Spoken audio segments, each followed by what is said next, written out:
সংযুক্ত আরব আমিরাতর ৫৪তম জাতীয় দিবস উদযাপনের কেন্দ্র করে দুবাইয়ের উগ্র পার্কত অনুষ্ঠিত চট্টগ্রামের ঐতিহ্যবাহী মেজবান উৎসব। ডিসেম্বর ৫ তারিখ শুক্রবার হাটহাজারী সমিতি ইউএর উদ্যোগে আয়োজিত দিনব্যাপী এই অনুষ্ঠানত আমিরাতর স্বার্থ প্রদর্শন ২৫০০ জনেরও বেশি প্রবাসী অংশ লয়।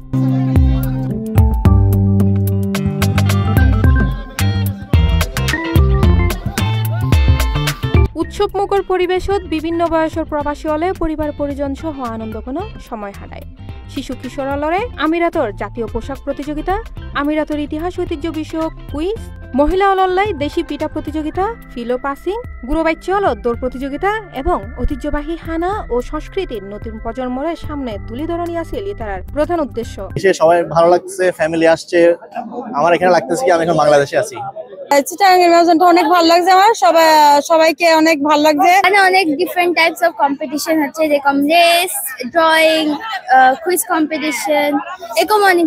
মোহাম্মদ উসমানের পরিচালনায় অনুষ্ঠানের সভাপতিত্ব করে উদযাপন কমিটির আহ্বায়ক এনামুল হক ফুরকান। অনুষ্ঠানের সার্বিক তত্ত্বাবধানত আছিল হাটহাজারী সমিতি ইউএর আহ্বায়ক সিআইপি জসিমউদ্দিন, সদস্য সচিব মুজিবুল হক মঞ্জু, শাহাদাত হোসেন, মাহবুবুল আলম, এস এম মুদাসের শাহ, মাওলানা নাসির উদ্দিন, জামাল উদ্দিন, শহীদুল্লাহ, জবরুল আলম, রাশেদুল আলম, উত্তম কুমার, উমর গনি, হাশেম উদ্দিন, আরিফুল আজম, নাসির উদ্দিন খোকন, সাইফুল্লাহ চৌধুরী, শহীদুল্লাহ বাবর, রবিউল হাসান রুবেল, দিদারুল আলম সহ সংগঠনের জ্ঞাত সদস্য।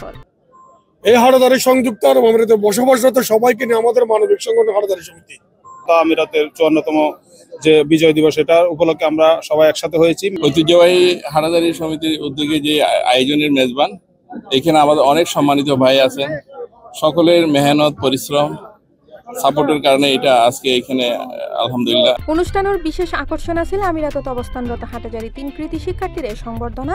এছাড়া চট্টগ্রামের ভাষা বিশ্বব্যাপী পরিচিত গরিবের অবদান উল্লাই চট্টগ্রামের প্রথম কন্টেন্ট ক্রিয়েটর ফাহাদ লুকমানরে সম্মাননা ও ক্রেস্ট প্রদান করা হয়। একই পরে হাটহাজারী সমিতির প্রতিষ্ঠাতা সভাপতি নজরুল হাসান এবং সাধারণ সম্পাদক জামাল উদ্দিনুরে বিশেষ সম্মাননা জানা হয়।